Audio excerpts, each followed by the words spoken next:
ఆటంకమును అధిగమించెను. అందరం చెప్దాం, ఆటంకమును అధిగమించాడు. ఎలా అధిగమించాడు?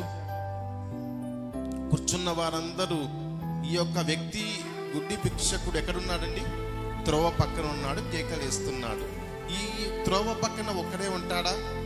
ఆయన లాంటి స్నేహితులు, ఆయనతో పాటు సహవాసం చేసేటువంటి కుంటివారేమి, గుడ్డివారేమి, మాటలు రాని వారేమి, మగవారేమి అందరూ కూర్చొని ఉంటారు. అదొక రోడ్డు అనుకుందాం, అప్పట్లో రోడ్డు లేదులేండి. వాళ్ళు వస్తూ ఉంటే త్రోవ పక్కన కూర్చున్నాడు ఈ గుడ్డి భిక్షకుడు. గుడ్డి భిక్షకుడు పక్కన ఎవరున్నారంటే వారి యొక్క తెలిసిన వారు ఉన్నారు. సరే, అంతా బాగుంది. యేసు ప్రభు వారు వస్తూ ఉంటే అక్కడ ఉన్నటువంటి వ్యక్తులు ఏమంటున్నారంటే, మౌనంగా ఉండు, సైలెంట్గా ఉండు, సైలెంట్గా ఉండు, డిస్టర్బ్ చేయొద్దు, ఆయన వస్తున్నారు, నువ్వు మౌనంగా ఉండు అని అంటూ అక్కడ రాయబడినటువంటి మాట గమనించినట్లయితే, ఊరకుండమని అనేకులు వారిని గర్దించిరి. గాని ఎంతమంది? ఒకరు గర్దించారా? ఇద్దరు గర్దించారా? ముగ్గురా? అనేకులు ఊరకుండమన్నారు. అనేకులలో నేను అనుకుంటాను ఆయనతో కూర్చున్న వ్యక్తులు సైలెంట్గా ఉండు, ఆయన గెస్ట్ వస్తున్నారు, నువ్వు సైలెంట్గా ఉండు, గమ్మనుండని అరిచి ఉంటారు. మరొకరు ఎవరు అరిచి ఉంటారంటే, యేసుక్రీస్తు ప్రభువుల వారితో వెంబడిస్తున్న వ్యక్తులు ఊరకుండు అని చెప్పి ఉంటారు. అని ఉండరా అండి? మరికొంతమంది ఎవరు అంటే, యేసుక్రీస్తు ప్రభువుల వారు వస్తున్నారని ఎదురు చూసే వాళ్ళు కూడా ఊరకుండు అంటున్నారు. అనేకులు వచ్చి గమ్మను ఉండు, సైలెంట్గా ఉండు, ఊరకుండు అని చెబుతున్నా ఆయన ఏం చేశాడంటే మరింతగా కేకలు వేసెను. అంటే అనేకమైన ఆటంకములు వచ్చాయి. ఆటంకములను ఏం చేశారంటే అధిగమించి మరింతగా కేకలు వేస్తున్నాడు. ఈ లోక యాత్రలో అనేకమైన ఆటంకాలు వస్తూ ఉంటాయి. మనం ఏం చేయాలా? ఆటంకములలో కలిసిపోవాలన్నా ఆటంకమును అధిగమించాలి. అప్పుడే స్వస్థత ఈ వ్యక్తికి కలిగింది. మనకు వస్తున్న ఆటంకములలో కలిసిపోయామనుకోండి, ఆటంకములలోనే ఉంటాము. అయితే ఆటంకమును అధిగమిస్తే ఇక్కడ స్వస్థత కలిగింది, ఆయనకి విమోచన కలిగింది, ఆయన జీవితంలో సంతోషం కలిగింది. అదేవిధంగా మనకొస్తున్న ప్రతి ఆటంకమును ఏం చేయాలంటే అధిగమించాలి. బైబిల్ గ్రంథంలో మరొక చోట 4 వ్యక్తులు ఆటంకములను కలిసి అధిగమించారు. ఎవరని మీరు అనుకుంటారు? చూద్దాం. 4 వ్యక్తులు. మార్కు సువార్త 2వ అధ్యాయం 1వ వచనం. కొన్ని దినములైన పిమ్మట ఆయన మరలా కపెర్నౌములోనికి వచ్చెను. ఆయన ఇంట ఉన్నాడని విని వచ్చినప్పుడు అనేకులు కూడి వచ్చిరి గనుక వాకిటైనను వారికి స్థలము లేకపోయెను. ఆయన వారికి వాక్యము బోధించుచుండగా కొందరు పక్షవాయువు గల ఒక మనుష్యుని 4 చేత మోయించుకొని ఆయన యొద్దకు తీసుకొని వచ్చిరి. చాలా మంది కూడి ఉన్నందున వారు ఆయన యొద్దకు చేరలేక ఆయన ఉన్న చోటుకి పైగా ఇంటి కప్పు విప్పి సందు చేసి పక్షవాయువు గలవానిని పరుపుతోనే దింపిరి. యేసు వారి విశ్వాసము చూచి, కుమారుడా, నీ పాపములు క్షమించబడి ఉన్నవని పక్షవాయువు గలవానితో చెప్పెను. 4 మరికొంతమంది యేసుక్రీస్తు ప్రభువుల వారు వస్తున్నారని విన్నారు. విన్నవారు అనుకున్నారు యేసు ప్రభు వస్తున్నారు, ఆయన దగ్గరికి వెళ్ళాలి అని అనుకుంటూ ఉంటే జరిగిన సంఘటన ఏంటంటే, యేసుక్రీస్తు ప్రభువుల వారు ఒక ఇంటిలో ఏం చేస్తున్నారండి? బోధిస్తున్నారు. ఎట్లా? ఈ విధంగానే అనుకుందాం. యేసుక్రీస్తు ప్రభువుల వారు బోధిస్తూ ఉంటే మొత్తం నిండిపోయారు. మొత్తం ఇంటి నిండా మనుషులే, ఇంటి బయట మనుషులే. అది ఒక ఎట్లుంటుందంటే, అద్భుతముల కొరకు, స్వస్థతల కొరకు, ఇంకా మంచములతో మోసుకొని కొంతమందిని వచ్చి బయట కూర్చోబెట్టారు, పరుపులతో కొంతమందిని బయట కూర్చోబెట్టారు, ఇంకా అనారోగ్యంతో ఉన్న వారందరూ ఉన్నారు. ఇంటి నిండా మనుషులు. యేసుక్రీస్తు ప్రభువు వారి ఇంటి లోపల, ఇంటి బయట అంతా రోగులు చాలా మంది ఉన్నారు. వాళ్ళ ఆశ ఏంటి అంటే యేసు ప్రభు వారి దగ్గరికి తీసుకొని పోవాలని. అనేక మంది వచ్చి ఇంటి బయట నిలిచిపోయారు. అనేక మంది వచ్చి బయటే ఉండిపోయారు.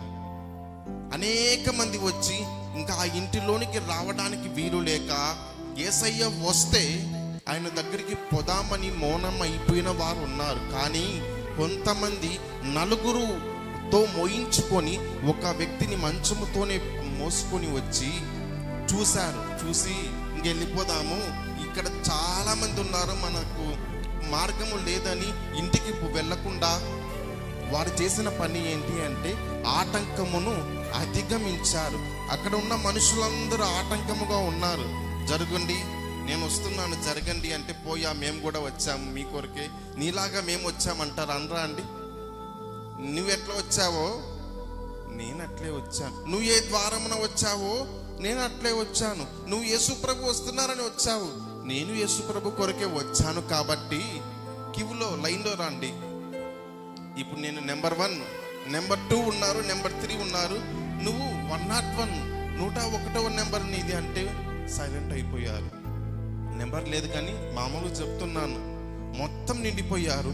అప్పుడు వారు ఇట్లా కాదు, అందరూ నిలిచిపోయారు, మనకున్న ఈ స్నేహితుడు బాగుపడాలి అంటే ఆటంకం అధిగమించాలి. వాళ్ళ కనుదృష్టి ఏంటంటే ఏదో ఒక రీతిలో యేసు ప్రభు వారి కనుదృష్టిలో మేము పడాలి, అనారోగ్యంతో పక్షవాయువుతో బాధపడుతున్న నా స్నేహితుని గురించి యేసు ప్రభుకి చెప్పాలి అని ఇంటి పైకి వెళ్ళి కప్పును సందు చేసి ఆ సందులో పరుపుతోనే 4 మనుషులు ఇంటిలోనికి దింపారు. ఇప్పుడు అనుకుందాం, మన ఇంట్లో ప్రార్థన జరుగుతూ ఉంది, మంచి ఇల్లు మనది, చాలా విలువ పెట్టి కొన్నాము, కట్టాము అనుకుందాం. ఇప్పుడు ఆరాధన జరుగుతూ ఉంది, మనుషులంతా నిండిపోయారు. అయితే నీకేమో ఇంటిలోన కూర్చోవాలని ఆశ. ఇట్లా జరిగింది కదా, బైబిల్లో ఇలా ఉంది కదా, నీవు కూడా నేను లోపల కూర్చోవాలని సందు చేసి లోపలికి వస్తే ఇంటి ఓనర్ ఒప్పుకుంటాడా?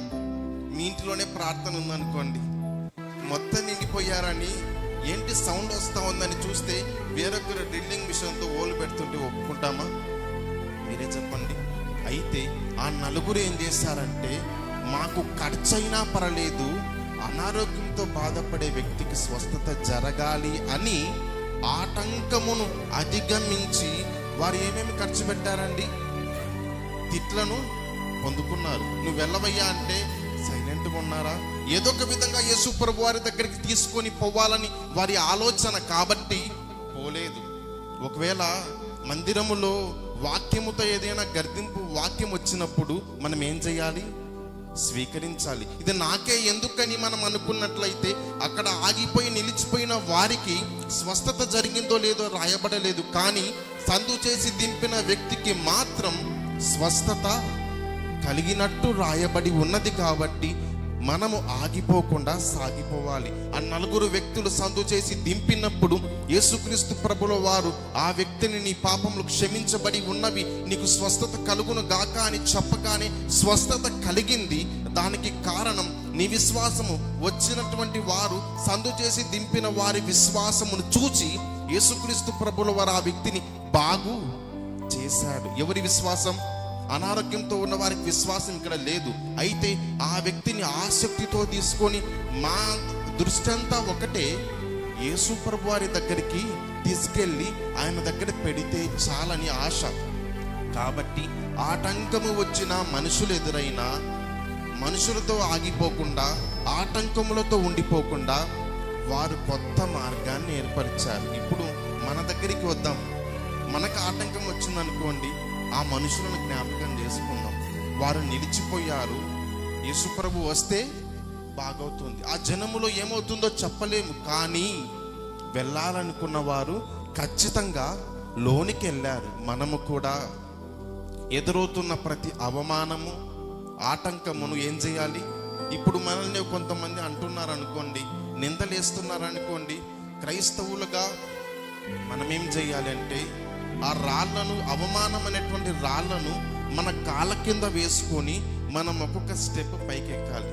లేదు, ఆ అవమానాలను మన తల మీద పెట్టుకున్నామనుకోండి, అంటే హృదయములో మన యొక్క బ్రెయిన్లో ఆలోచిస్తూ ఉన్నామనుకోండి, ఆ భారముతో ఎదగలేము. కాబట్టి వాటిని అవమానం అనేటువంటి లేదంటే దుఃఖము, నష్టం అనే వాటిని మన మనుషులు వేసే అపనిందనలను మన కాళ్ళ కింద వేసుకొని నిలవబడినప్పుడు రోజుకు 4 రాళ్ళు వేస్తే ఏమవుతుందండి? ఆ రాళ్ళన్నీ కిందికి వెళ్తాయి. రాళ్ళపైకి ఎక్కి మనము ఆటంకమును దాటి గోడ పైకి ఎక్కేసి వెళ్ళిపోగలం కదండి. అదే విధముగా మనుషులు పెట్టు నిందకు భయపడక దేవుడిచ్చు వాగ్దానము కొరకు, ఆయన ఇచ్చు దర్శనము కొరకు, ఆయన ఇచ్చిన మార్గములో నడవాలి అంటే ఏం చేయాలి? ఆటంకములలో ఉండిపోక ఆటంకమును అధిగమించాలి. అధిగమించినప్పుడే ఇప్పుడు వద్దాం ఈ వ్యక్తి దగ్గరికి, త్రోవ పక్కన ఉన్నటువంటి ఈ యొక్క వ్యక్తి దగ్గరికి. ఊరకుండమని అనేకులు వానిని గద్దించిరి గాని వాడు దావీదు కుమారుడా నన్ను కరుణింపమని మరీ ఎక్కువగా కేకలు వేసాను. ఒకసారి వేసాడా? అనేక మంది ఒకేసారి గట్టిగా అరుస్తే ఏమవుతుంది? భయం వేస్తుంది కదండి. ఏంటి ఇంతమంది అరుస్తున్నారు, ఇంకా మౌనం అయిపోదాం అనుకుని మౌనంగా ఉండిపోతే దావీదు కుమారుడు దాటిపోతాడు. దాటిపోయినట్లయితే వస్తుందా అవకాశం? రావచ్చు. కానీ ఇప్పుడే నాకు స్వస్థత కలగాలి అని ఆటంకమును అధిగమించాడు. మన జీవితంలో ఎదురవుతున్న ప్రతి ఆటంకమును అధిగమించినప్పుడే మనకు అనేకమైన గొప్ప కార్యములు మనకు చూస్తాం. అదేవిధంగా 2 కొరింథీయులకు రాసిన పత్రిక 10వ అధ్యాయం 5వ వచనం చదువుకుందామండి.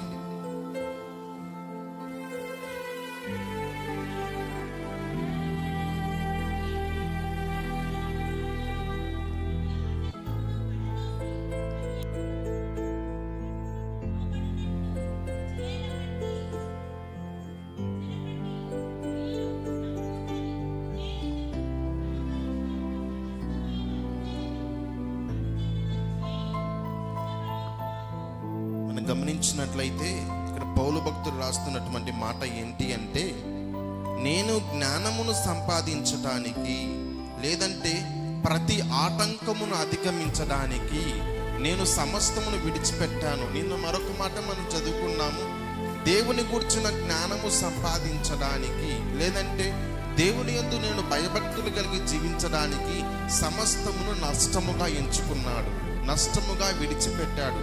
ప్రియమైనటువంటి వారలారా, మనం గమనించినట్లయితే మనం చేయవలసిన పని ఆటంకమును అధిగమించాలి. చివరిగా ఒక మాట చూసుకుందాం.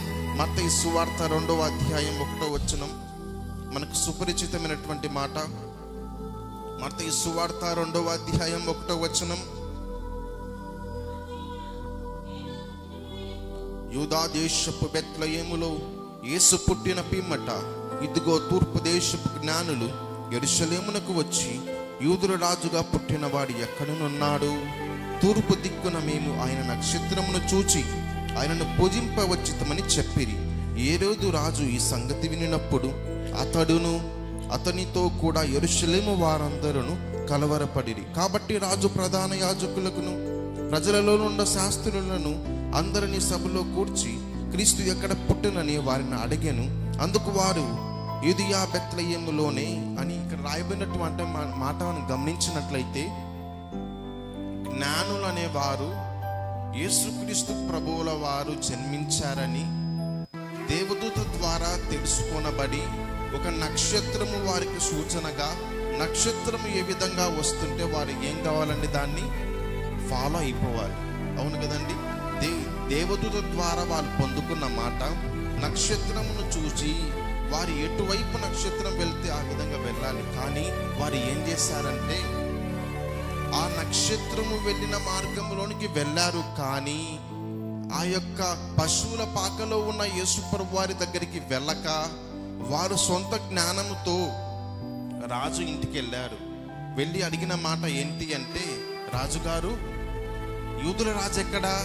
మేము ఆయనను పూజించాలి, ఆరాధించాలి అంటే అడిగిన మాట, వారు చెప్పిన మాటకి రాజన్నాడు, ఆయన ఇక్కడ జన్మించలేదే, ఎక్కడున్నాడు ఆయన అని అంటుంటే వీళ్ళన్నారు, మేము దేవుని దూత ద్వారా పొందుకున్న మాటను బట్టి 2 సంవత్సరాలు దాదాపు ప్రయాణం చేసి వచ్చాము, అందుకొరకే 2 సంవత్సరాల పిల్లలను వారు సంహరించిరని రాయబడి ఉన్నది. వీళ్ళు ఈ వచ్చి యేసుప్రభు వారి దగ్గరికి అడిగినప్పుడు గమనించవలసిన మాట. అందరం ఇటు సైడ్ చూద్దామండి. ఆ యొక్క వ్యక్తులు, జ్ఞానులు ఎవరి దగ్గరికి వెళ్ళారు? రాజు దగ్గరికి వెళ్ళారు. అతని పేరు ఏరోదు రాజు. ఏరోదు రాజు దగ్గరికి వెళ్ళినప్పుడు ఆయన వారితో అన్న మాట ఒకటే, ఏంటి? ఆయన ఇక్కడ పుట్టలేదు అని చెప్పినప్పుడు జ్ఞానులకు ఒక మాట చెప్పాడు, మీరు వెళ్ళి కనుక్కోండి, ఆయన ఎక్కడ ఉన్నాడో నేను కూడా వచ్చి ఆరాధిస్తానన్నాడు. ఈ రాజుకి ఏమైందంటే, పుడితే రాజు మా ఇంటిలో పుట్టాలి, కానీ నాకు వ్యతిరేకంగా మరొక రాజు పుట్టాడు అని ఆయన సంబరించాలనుకుంటున్నాడు యేసుక్రీస్తు ప్రభుల వారిని. అయితే జ్ఞానులు ఏం చేశారంటే, 2 సంవత్సరాలు ప్రయాణం చేసి, వాతావరణములు వేరైనా, మార్గము తెలియకపోయినా నక్షత్రాన్ని చూసి వచ్చారు, రాజు దగ్గరికి వెళ్ళారు, పొరపాటు చేశారు. కానీ వీరు ఆటంకములను అధిగమిస్తూ వచ్చారు. రాజు దగ్గరికి వెళితే పట్టుకొని వారిని సంహరించేవాడు. మా ఇంటిలో కాకుండా వేరొక చోట రాజు పుట్టారని ప్రకటిస్తున్న వారిని చంపాలనుకోవచ్చు, కానీ దేవుడు వారిని ఆటంకముల నుండి అధిగమించి రక్షించడానికి దేవుడు సహాయము చేసినట్టుగా, మార్గము చూపి, నక్షత్రము చూపి పశువుల పాక దగ్గరికి చేర్చినట్టుగా మన జీవితంలో మనం ఎదుర్కొంటున్న ప్రతి ఆటంకమును దేవుడు తప్పించి మనలను నడిపించునుగాక. అయితే మనం ఏం చేయాలండి? ఆటంకములతో కలిసిపోవాలన్నా ఆటంకములను అధిగమించాలి. లేదు, ఆటంకములను అధిగమించలేను అనుకుంటే ఆ వ్యక్తికి స్వస్థత జరిగేది కాదు. యేసు ప్రభువారు దాటి వెళుతూ ఉంటే, దావీదు కుమారుడా నన్ను కరుణించుము అంటున్నాడంటే ఎంత భక్తితో, నాకు ఇవ్వబడిన ఒక అవకాశాన్ని విడిచిపెట్టకూడదు అని దేవుని పైన దృష్టి పెట్టి ప్రతి ఆటంకమును, ఒకవేళ అక్కడ చాలా కోపంగా ఉండేవారు ఉంటే కొట్టనైనా కొట్టచ్చు, ఎందుకు ఈ మీటింగ్ని డిస్టర్బెన్స్ చేస్తున్నావు అని అరిచి ఉండొచ్చు, తిట్టి ఉండొచ్చు, వాళ్ళ స్లాంగ్లో వాళ్ళకి తెలిసినట్టుగా అతన్ని చూసిన ఉండొచ్చు. కానీ మనుషుల చూపుకు, మనుషుల దృష్టికి ఆ వ్యక్తి భయపడక ఆటంకమును అధిగమించాడు. మనకెదురవుతున్న ప్రతి నింద, ఆటంకమును అధిగమించినప్పుడు దేవుడిచ్చు ఆశీర్వాదాన్ని పొందుకుంటాం. ఈ వాక్యాన్ని మన ఆత్మీయ మేలుకై దేవుడి దీవించి ఆశీర్వదించునుగాక. మొదటి రోజు ఏమిన్నామండి? ఆ వ్యక్తి స్థితి ఏంటి? ఆ స్థితి త్రోవ పక్కన. 2వ రోజు కేక వేశాను. 3వ రోజు జ్ఞానాన్ని సంపాదించాడు. యేసు ప్రభు ఎవరని. 4వ రోజు ఏం తెలుసుకున్నామంటే ఆటంకాన్ని అధిగమించాడు. మనం కూడా ఆటంకాన్ని అధిగమిద్దాం. దేవుడిచ్చే స్వస్థత, ఆశీర్వాదాన్ని పొందుకుందాం. ఆమేన్.